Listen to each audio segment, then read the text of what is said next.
ॐ भूर्भुवः स्वः तत्सवितुर्वरेण्यं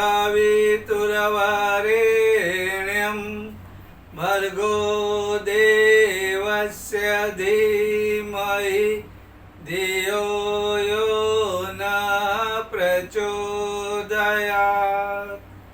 ॐ गुरुर्ब्रह्मा गुरुर्विष्णु गुरुर्देवो महेश्वरः गुरुर्साक्षात् परब्रह्म तस्मै श्री गुरवे नमः।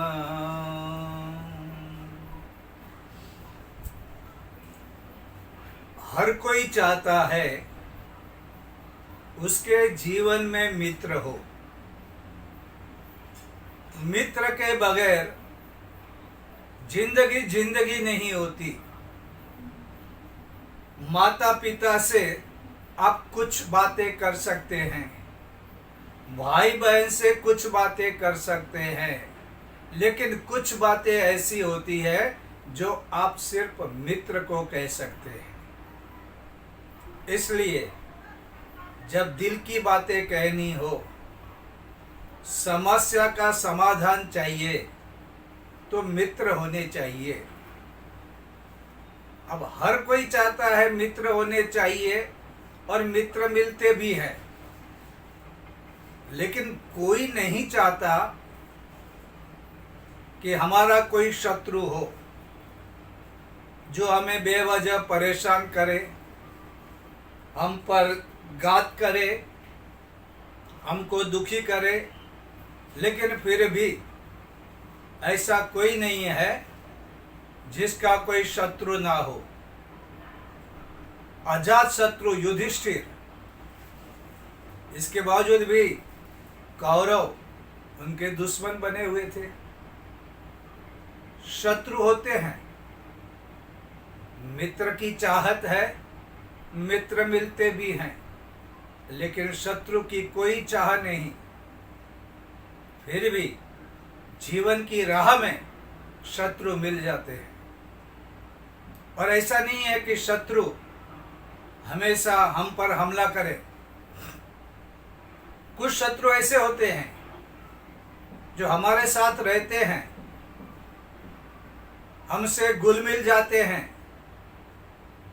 हमारे साथ भोजन भी लेते हैं, लेकिन जैसा ही मौका मिलता है वे हम पर हमला कर देते हैं, घात कर देते हैं, हमारा नुकसान करते हैं। अब देखो, हमारे बालों में जू होते हैं, पता ही नहीं चलता। हमारे खाट में खटमल हो जाते हैं, पता ही नहीं चलता। हवा में विषाणु आ जाते हैं, पता ही नहीं चलता। जल में जंतु जीव जंतु आ जाते हैं, पता ही नहीं चलता। लेकिन अचानक वे घात करते हैं। इसके बावजूद भी ऐसे शत्रु, वो इंसान हो, जानवर हो, सांप हो या बैक्टीरिया वायरस और ये जीव जंतु हो, फिर भी ये बाहर के शत्रु हैं। हम इसको जान भी सकते हैं, आंखों से ना जाने तो यंत्रों के माध्यम से जान सकते हैं और उसका इलाज कर सकते हैं। लेकिन हमारे अंदर जितने भी शत्रु हैं उसके बारे में मालूमियत नहीं होती, जानकारी नहीं मिलती। हम लोग एग्री भी नहीं करते हैं कि हमारे अंदर वे मनोविकार का रूप लेकर हमारे भीतर है। बाहर का शत्रु जितना नुकसान नहीं करता, उतना नुकसान ये अंदर के शत्रु करते हैं। ये शत्रु कौन से हैं? चिंता करने का स्वभाव। हर एक चीज में ऐसा हो गया तो, वैसा हो गया तो, बीमार हो जाऊंगा तो, पैसे चले जाएंगे तो, चिंता करते रहना, अपनी चिंता, घर की चिंता, सारे विश्व की चिंता। ऐसे लोग भी होते हैं। कई लोग ईर्ष्या करते हैं, द्वेष करते हैं, किसी को छोड़ते नहीं। ये नफरत वैसी होती है। और अगर आप कहेंगे कि आप इतना द्वेष मत करो, आपके स्वास्थ्य के लिए अच्छा नहीं, आपके घर के लिए अच्छा नहीं, आपके परिवार के लिए अच्छा नहीं, तो वो कहेंगे ये सवाल ही नहीं आता। मैं क्यों द्वेष करूं, मैं क्यों जलूं, मैं क्यों ईर्ष्या करूं। एग्री नहीं होते। कभी कभी आलस और प्रमाद छा जाता है। उनसे कहेंगे कि आप आलसी है, प्रमादी है, बोलते क्या बात करते हो। बिल्कुल प्रमाद नहीं हमारे अंदर। और उनकी बातें भी वैसी रहती है। भाई साहब, आप अभी भी गायत्री क्या करते हैं क्या? हाँ करते हैं, 40 साल हो गया तो भी करते हैं। बाप रे कमाल है रमणीक भाई, लेकिन हम भी करने वाले, हाँ हम पक्का करने वाले, हमारा वादा है, हम फिर से शुरू करेंगे। 100% करना ही है, क्यों न करें। इरादा पक्का है, संकल्प लेना है, मैं करूंगा। हफ्ते के बाद मिलेंगे, पूछेंगे क्या हुआ भाई साहब। अरे भाई साहब क्या हो गया? एकादशी का इंतजार है। एकादशी का दिन अच्छा होता है, उसी दिन से शुरू करेंगे। लेकिन करना पक्का है, करना पक्का है, इसमें कोई दो राह नहीं। फिर आप मिलो, भाई साहब क्या हो गया? वो क्या हो गया? थोड़ा तबीयत खराब हो गया और थोड़ा मूड भी नहीं था, घर वाले भी टेढ़े चलते थे, परेशान था। मैं बोला इतनी परेशानी में क्यों शुरू करना, गायत्री जयंती आ रही है, हम गायत्री जयंती के दिन ये सब शुरू करेंगे। गायत्री जयंती, गायत्री का जन्मदिन, गंगा दशहरा, और परम पूज्य गुरुदेव ने भी अपना शरीर इसी दिन छोड़ा था। 3 बातें इन दिनों हुई, तो हम गायत्री जयंती को पक्का करना तो पक्का है, इसमें कोई संदेह नहीं। और ऐसा करते करते 2 दिन करेंगे भी, 4 दिन के बाद छोड़ भी देंगे और कहेंगे यही करना है, छोड़ना नहीं है, ये पक्का है। हमारे खून में, हमारे रग रग में गायत्री माता दौड़ती है। गायत्री माता की कृपा से हम जिंदा है, हम छोड़ेंगे नहीं। लेकिन नहीं करते। ये बातें सिर्फ धर्म में, अध्यात्म में नहीं आती, बिजनेस में यही बातें, घर की सफाई में यही बातें, रिलेशन में भी यही बातें। करना है, पक्का करना है, लेकिन कर नहीं पाते।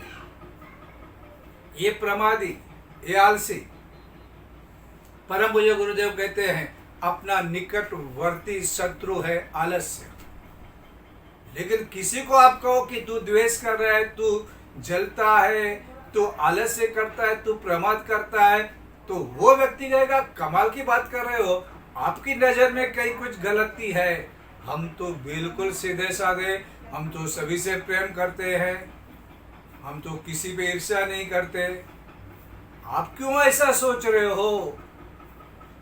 उनसे कहेंगे कि भाई देख तेरा चेहरा बदलते जाला, तेरे चेहरे पे वो चमक नहीं, तू तेरी सोच को बदल। वो कहेगा कमाल की बात है, हमारी सोच ठीक है, तू हमको क्या पागल समझ रहा है, क्या मनोविकार की बात कर रहा है, क्या हम लोग जाए यहाँ पे शौक लेके आए, करंट लेके आए, पागल की तरह बातें मत करो। क्योंकि पागल आदमी को मनोविकारी कभी भी कबूल नहीं करता कि उसको मनोविकार है। परसों हम लोग टीवी दे रखते, एक टीवी का महान कलाकार और उसकी पत्नी साथ में थी। हमने देखा जूना पिक्चर, तो हमने कहा कितनी सुंदर, कितनी हंसमुखी थी, हंसती रहती है, बाल भी कैसे थे, चेहरा भी कैसा था, उनका स्माइल भी कितना अच्छा था। लेकिन अब क्या हो गया, उसके बाल देखो, उसका मुंह देखो, हर बात पे झगड़ा करती है, हर बात पे बिगड़ती है, किसी की बात सुनती नहीं, चिल्लाती रहती है। उसको मनोविकार है, उसको मनोविकार के डॉक्टर के पास जाना चाहिए। लेकिन सबसे बड़ा प्रॉब्लम यही है, बिल्ली के गले में गंठ कौन बांधेगा, कौन उसको बोलेगा। उसके पति तक बोल नहीं सकते, तो और कौन बोलेगा कि भाई तो प्रॉब्लम है तेरे मन में, जरा मन के विचारों को बदल तो तेरा चेहरा पहले जैसा हो जाएगा। लेकिन मानेंगे नहीं। तो ये मनोविकार, परम पूज्य गुरुदेव कहते हैं कि बाहर का शत्रु जितना नुकसान नहीं करता, उतना नुकसान हमारे अंदर के छिपे हुए शत्रु करते हैं। और ये कोई मानने को तैयार नहीं तो उसका इलाज करने का भी सवाल नहीं आता। सबको लगता कि मैं तो महात्मा हूँ, मैं तो कुछ गलत सोच भी नहीं सकता। अगर मनोविकार की बात करेंगे तो कहेंगे कि हम पागल हैं, आपको हम पागल दिखते हैं। और डॉक्टर के पास जाएंगे तो डॉक्टर सीधा यहाँ पे इलेक्ट्रिक से करंट दे देगा, शॉक देगा। हम क्या बुद्धू हो गए? अब आप कुछ भी नहीं कर सकते। उनसे कहेंगे भाई आप स्वाध्याय करो, आप अखंड ज्योति पढ़ो, बोलेंगे हमको ये सब मालूम है, हम सब जानते हैं, ऐसी कोई नई बात नहीं है जो हमको जानने मिले। अब वे भी तैयार नहीं होंगे। उन्हें कहेंगे स्वाध्याय तो रोज करना चाहिए, रोटी रोज खाते हो, स्नान रोज करते हो, तो ये रोज करना चाहिए। तो उनकी एक ही रट है, सब पता है, सब जानते हैं, अच्छा बोलना चाहिए, भोजन व्यवस्थित करना चाहिए, लोगों से मिल के रहना चाहिए, सब पता है, इसमें नई बात कौन सी है? समस्या इधर होती है, जब तक हम मानेंगे नहीं कि हमारे अंदर समस्या है, हम कुछ भी नहीं कर सकते। और क्योंकि इसके लिए जो हम लोगों ने बात की विचारों की, परम पूज्य गुरुदेव कहते हैं नया युग आएगा, नव युग आएगा, लेकिन ये विचारों के परिवर्तन से आएगा, विचारों का शुद्धिकरण होगा तब आएगा। आने वाले युग में क्रांति होगी, ये विचार क्रांति होगी। और विचार क्रांति खून बहा के नहीं, विचारों को बदल के होगी, सर काट कर नहीं, सर बदल कर होगी। और इसलिए हम लोग सैनिक है और हमारा काम है सर बदलने का, लोगों के सर को बदलने का। लेकिन उसके लिए सबसे पहली कंडीशन गुरुदेव ने क्या रख दी है? हम बदलेंगे, युग बदलेगा। मतलब मैं नहीं बदलूं और दूसरों को बदलने के लिए निकल पड़ूं, तो ये भी गलत है। और अगर मैं बदल जाऊंगा तो मुझे कहने की और बोलने की जरूरत नहीं पड़ेगी, मुझे देखकर ही लोग बदलने लगेंगे। ये इतना मजेदार है। मैं बदला तो लोग बदलने लगेंगे, मैं नहीं बदलूं और लोगों को बड़ी बड़ी बातें कहूं, बड़े बड़े भाषण दूं, बड़े बड़े प्रवचन दूं, कुछ मतलब नहीं। दुनिया की बात छोड़ो, तुम्हारे घर वाले भी नहीं बदलेंगे। नहीं बदलेंगे की बात छोड़ो, और बिगड़ेंगे, क्योंकि ये कहेंगे कि ये तो हमारे घर का ही मेंबर कितना झूठ बोल रहा है, उसका व्यवहार देखो, उसका खान पान देखो, वो घर में हमसे किस तरह व्यवहार कर रहा है। पड़ोसी भी नहीं बदलेंगे, तो अच्छा क्या है?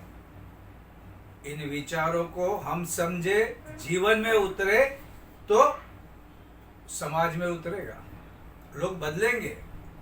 इसलिए देखो, अच्छे लोगों को देख के हमको लगता है नहीं हमको बदलना है, अच्छा करना है, लेकिन हम नहीं करते। और कोई काम करते हैं तो भी अभिमान की बात, मैं कर रहा हूं, मैं कर रहा हूं। कमावर गायत्री परिवार के एक जूने परिजन मिले, बातचीत कर रहे थे। बातचीत करते करते उन्होंने एक किस्सा सुनाया।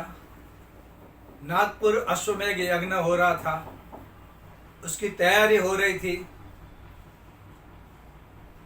तो ये भूसावल के आदित्य सिंह जब ही नागपुर के लिए काम कर रहे थे, मेहनत कर रहे थे,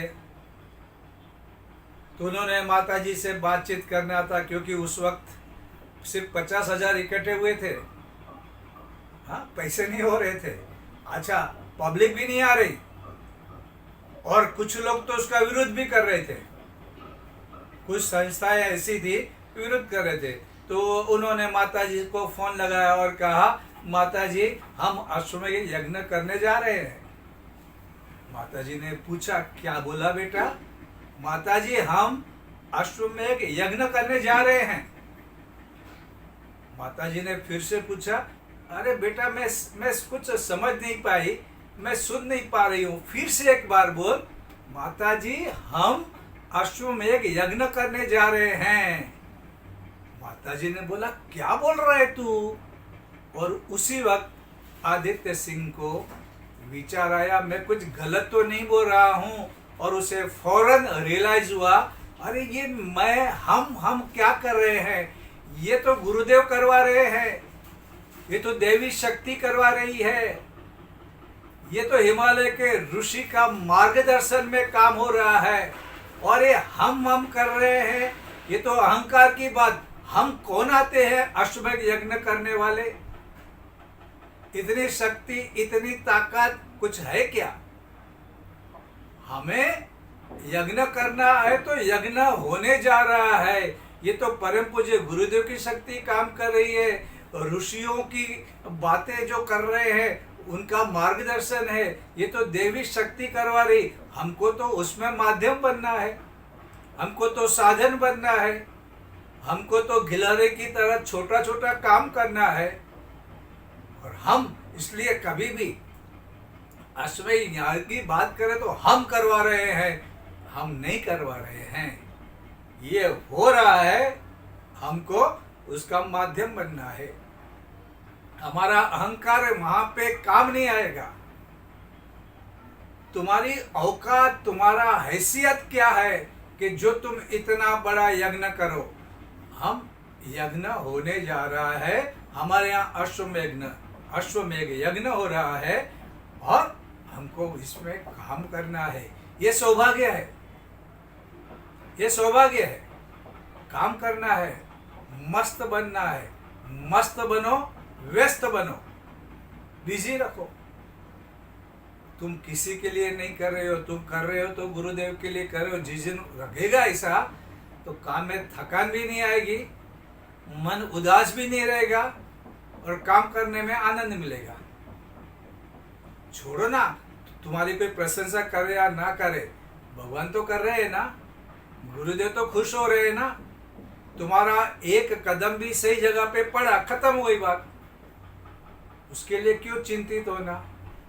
पैसे आ जाएंगे जब गुरुदेव कहते हैं, माता जी कहते हैं, तुम्हारा काम है जो पहला व्यक्ति मिले उसको इनवाइट करो, प्रयत्न करो, पैसे अपने आप आएंगे। आसमान से बरसे के जमीन फूटेगी और पैसा आएगा, उसकी फिक्र नहीं करो। और हुआ भी ऐसा, क्योंकि ये जो नागपुर का अश्वमेध यज्ञ था, शुरू में बहुत लोग बहुत परेशानी थे। हमारे आत्मीय जो बड़े बड़े हमारे साधक थे, शरद राव जी भी थे, परेशान थे और रोते भी थे कि अश्वमेध यज्ञ की जिम्मेदारी ली कैसा होगा। लेकिन यज्ञ हुआ, वो इतना शानदार हुआ, यज्ञ के प्रोनाउंसिएशन इतने मीठे थे।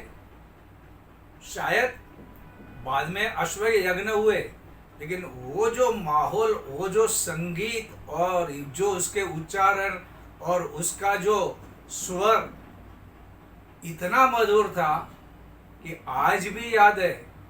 और लोगों ने बहुत अच्छी तरह से उसमें भाग लिया, लोग बदले भी, और ये यज्ञ अलग ही हुआ।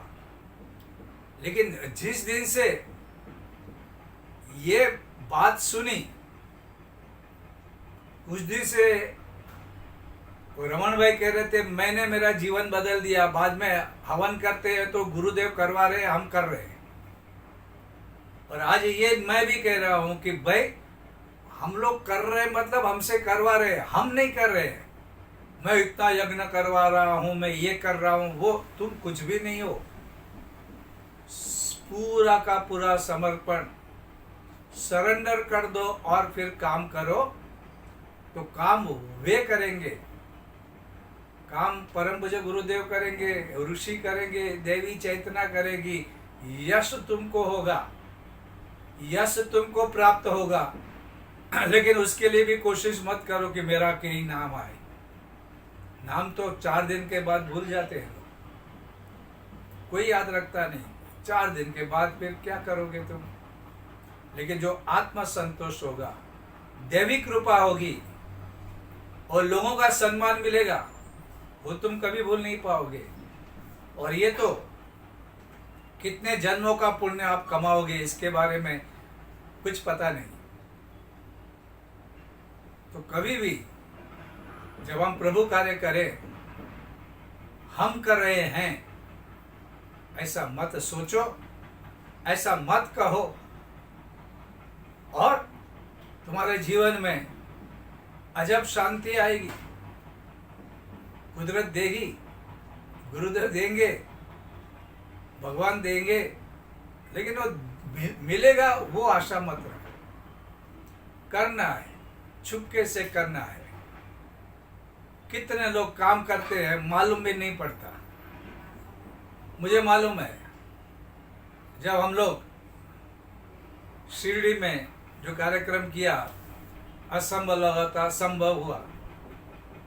तो कुछ लोग 2 बजे बनियन पहने हुए कार लेके, कोई किसको छोड़ने जा रहा है, कोई किसको लेने जा रहा है, कोई कुछ वहां पे बैठने की व्यवस्था कर रहे, रात को 2:30 बजे। फिर लोग जाते हैं 4:30 5 बजे और बैठते हैं, जब करते हैं। लेकिन काम करने वाले काम कर रहे थे। हो सकता है कि उनको जब में बैठने को भी मौका नहीं मिला हो सकता है कि बिना स्नान, जो बनियन थी, जो हाफ पैंट थी, फुल पैंट थी, लुंगी थी, पहन के काम कर रहे थे रात को। किसके लिए कर रहे थे? गुरुदेव देख रहे हैं, देवी शक्ति देख रही है, भगवान देख रहे हैं। बात गई, बात खत्म हो गई। जो मिलता है वो तो वही जानते हैं जिनको मिलता है। इसलिए ये सारी बातें इसलिए कर रहा हूं कि कुछ बातें आज भी हम लोगों को मार्गदर्शन दिखाती है, कुछ काम कैसे करते हैं पता है। आवल केला के कार्यक्रम में भी ऐसा ही होता था। जब हम लोग स्नान करके नाश्ता करके बैठते थे, रात भर एक तंबू टेंट में सोते थे, ठंडी और चांदनी रात, और वहाँ की मखमली रेती, और नहाने के लिए जाते थे तो आते समय भूल जाते थे कि कौन से टेंट में से हम बाहर निकले थे। और कभी कभी रात को लोग क्या होता था, खुश होते थे तो गरबा खेलते हैं और ढोल बजाते हैं, कोई चीज़ मिला उसको लकड़ी से बजा बजा के संगीत पैदा करते थे। लेकिन ये सब करते समय कुछ लोग चुपचाप मेहनत करते थे, काम करते थे। कोई टेंट टूट गया है, किधर कचरा इकट्ठा हो गया है, किधर पानी भर गया है, तो वे लोग काम करते थे रात भर। हो सकता है सवेरे के कार्यक्रम में वे मौजूद भी नहीं रहते थे, लेकिन ये तभी होता है। अश्व यज्ञ ऐसा ही है, जूते संभालने वाले को भी वही मिलता है जो मंच पे बैठे हुए लोगों को मिलता है, जो मैनेजमेंट देखता है उसको भी वही मिलता है, जो पुस्तकालय में बैठ के पुस्तकें देता है, जो किताबों का सेल करता है, जो हवन सामग्री बेचता है, लोगों को रास्ता दिखाता है, सबको बरोबर का हिस्सा मिलता है पुण्य का। लेकिन पुण्य कमाने के लिए नहीं करना है, कर्तव्य समझ के करना है। क्योंकि भगवत गीता में भी कहा है, जो कर्तव्य समझ के करता है ना, वो सारी चीजें सात्विक होती है। कुछ मिले उस लालच से करना, फिर वो राजसी, फिर वो तामसी बन जाता है।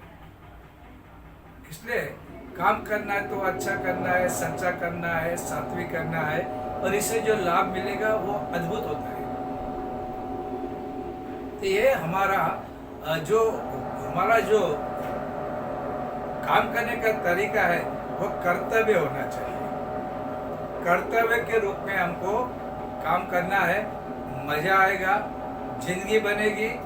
और ये जो याद रखना, ये जो बातें हैं हमारा मन याद रखेगा, अगला जन्म लेंगे ना तो भी हमको ये सारी चीजें हमारे जीवन में मदद करेगी।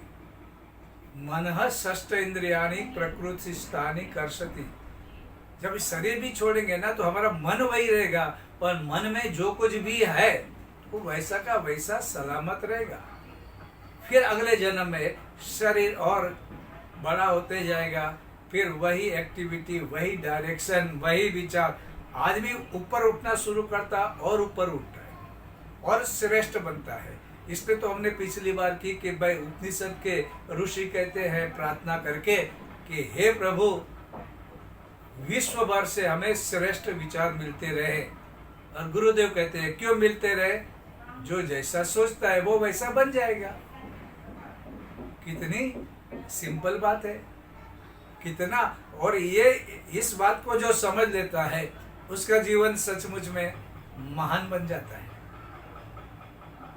इसलिए हमारे जीवन में शुभ संकल्प हो, हम अच्छा कार्य करें। विचार क्रांति की बहुत जरूरत है। नवयुग का निर्माण करना है तो विचार बदलने पड़ेंगे। हमारे गंदे विचार, विकृत चिंतन, ये हमको तकलीफ देगा।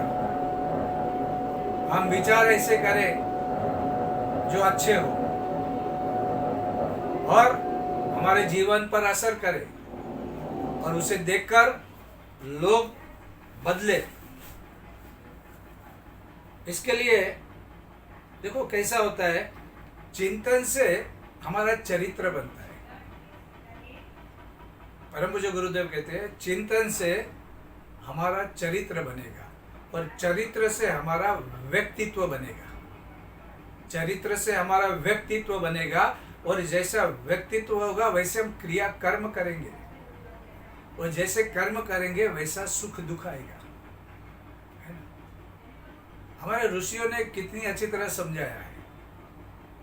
एक स्टेप करोगे यहाँ जाओगे तो वहां पहुंचोगे, कलकत्ता की गाड़ी में बैठोगे तो कलकत्ता पहुंचोगे, दिल्ली की गाड़ी में बैठोगे तो दिल्ली पहुंचोगे।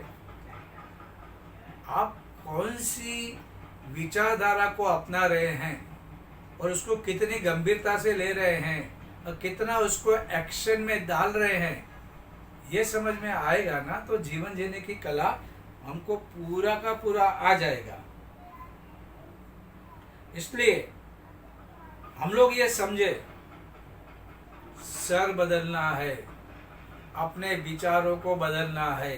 और देखो विचारों को बदलोगे तो इतना अच्छा हो जाएगा, इतना अच्छा लगेगा। हस्बैंड वाइफ अपने विचारों पे रहेंगे, कलह करेंगे, उससे अच्छा है कि ऋषियों के विचार, परम पूज्य गुरुदेव के विचार लो, डिस्कस करो, बच्चों को समझाओ, छोटे बच्चों के सामने करो। छोटे बच्चे सुनेंगे तो ये अपने जीवन में उतारते जाएंगे। अब ये मत समझो कि छोटा बच्चा है तो उसको क्या समझ में आएगा, उसको सब तुमसे ज़्यादा समझ में आएगा और तुमसे ज़्यादा उसकी स्मृति में रहेगा, ये पक्का है। ये तो हमारे ऋषियों ने कहा, आज का विज्ञान भी कहता है। बच्चे के अंतःकरण में वो स्मृति बन के रहेगा और जीवन की राह में जब भी समय योग्य होगा वे संस्कार बन के बाहर निकलते रहेंगे। इसलिए अच्छा वातावरण बनाओ घर में। पति पत्नी अक्सर क्या होता है पता है ना, सब पति पत्नी को पता है उनकी कौन सी बातें और कौन सा कलह और कौन सी चर्चा और कौन सी आर्ग्यूमेंट। ये अच्छे अच्छे लोगों का भी ऐसा ही होता है। ऐसा नहीं क्या सामान्य लोग अच्छे अच्छे बड़ी बड़ी बातें करने वाले भी अंत में उससे अच्छा एक तरीका कितना अच्छा है, एक विचार लिया गुरुदेव का, जैसा हम लोग लेते हैं, जो जैसा सोचता है वैसा बन जाता है। फिर आपको कितने नए नए एग्जाम्पल मिलते जाएंगे और आपका जीवन बदलते जाएगा। आपके जो बच्चे हैं, छोटे छोटे बच्चे हैं, वो भी बदलने लगेंगे। लेकिन बच्चों को आप बोलोगे ना गुरुदेव का साहित्य पढ़ो, यज्ञ करो, तो वो अंदर से, मुंह पे भी कहते हैं आजकल के बच्चे, अंदर से कहते हैं अरे तुम क्या बदले, ये पापा मम्मी तुम क्या बदले जो हम बदलेंगे। छोड़ो बातें।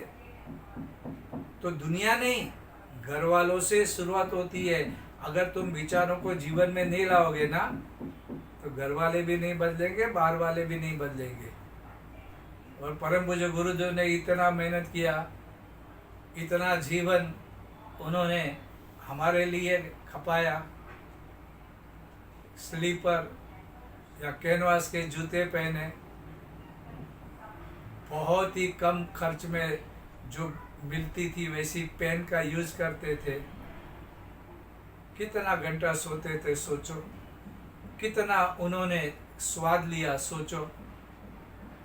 जान जलनी चाहिए अपनी कि ऐसे गुरु के लिए हमें कुछ करना चाहिए। और ये ऐसा नहीं है, कितने लोग एक बार भी कुछ विचार सुनने के बाद जीवन में अपना लेते हैं, अपने जीवन में अपना लेते हैं और उनका जीवन अद्भुत होता है। एक बार कहते हैं, एक गांव में एक टीचर थी और प्राइवेट स्कूल में काम करती थी। उस समय फोन भी शायद नहीं थे गांव में। एक टेलीग्राम आया कि तुम्हारी माँ बहुत बीमार है, कुछ भी हो सकता है। वो टीचर ने देखा एक ट्रेन यहाँ से गुजरने वाली है, 10 मिनट में स्टेशन पहुँचना है। वो भागते भागते पहुँची। उसके पास पैसे नहीं थे, फिर भी अगर वो पैसे का इंतजार कहीं करती, अगर वो लेट जाती तो ट्रेन चूक जाती, तो फिर ट्रेन नहीं थी और माँ को कुछ हो गया तो माँ के उपकार उसे याद आए। किस तरह पढ़ाया, किस तरह खर्च किया, किस तरह प्रेम से खाना खिलाया, सब कुछ याद आया। भागते भागते वो ट्रेन में गई, ट्रेन मिल गई और बैठ गई। उसी समय एक भाई और एक बहन वहाँ पे गाना गा रहे थे, अच्छे अच्छे गाने गाते थे। लोग उनके हाथों में कुछ पैसे देते थे। इसके पास ज़्यादा पैसे नहीं थे, इसके बावजूद भी उसने दिया, क्योंकि उस लड़के और लड़की ने मिलके पायो जी में राम रतन धन पायो, वो भजन मीराबाई का गाया। तो इससे बहुत अच्छा लगा, क्योंकि माँ की बीमारी से वो परेशान थी, लेकिन इस भजन ने, इस कीर्तन ने थोड़ा मन को शांति दिया और उसने अनायास पैसे दे दिए। इतने में क्या हुआ, वहां पे टीसी आया, उसने टिकट मांगा। अब ये तो भागते भागते आई थी, न इसके पास इतने पैसे भी थे, न इतना समय था, बिना टिकट बैठी थी। तो उसने कहा कि देखो मेरी माँ बहुत बीमार है, बहुत सीरियस है, मेरे पास पैसे भी नहीं थे, मैं पैसे का इंतजार भी नहीं कर पाई, अरे मेरे पास समय भी नहीं था, मैं बिना टिकट हूँ। टीसी ने तो गुस्सा किया, बोलता तुम लोग वैसे हो, तुम लोग बेईमान हो, लोग हो, ऐसे तमाशे करते हो, ऐसी कहानियां बनाते हो, ऐसा नहीं चलेगा, मैं तुमको जेल में डाल लूँगा। वो डर गई, अगर ऐसा हुआ तो माँ के पास पहुँचना है, और वो रोने लगी। टीसी बोला कि मैं आगे चेक करके आता हूँ, फिर तुझे नीचे उतार दूंगा।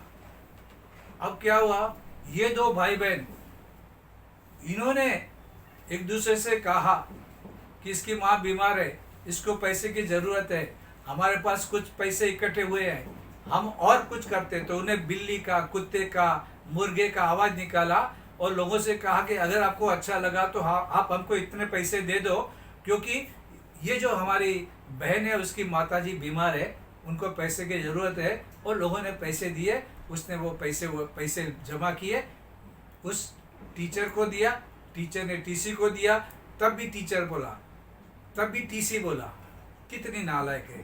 दम दिया तो देखो दिया, पैसे छिपा के रखा था, लेकिन क्या हुआ, देने वाले भाई बहन थे। घर पहुंची, माँ को मिली, माँ ने आखिरी सांसें ली और बाद में वो ढूंढती रही कि वो भाई बहन कौन थे जिन्होंने पैसा दिया, लेकिन वे भाई बहन उनको कभी भी नहीं मिले।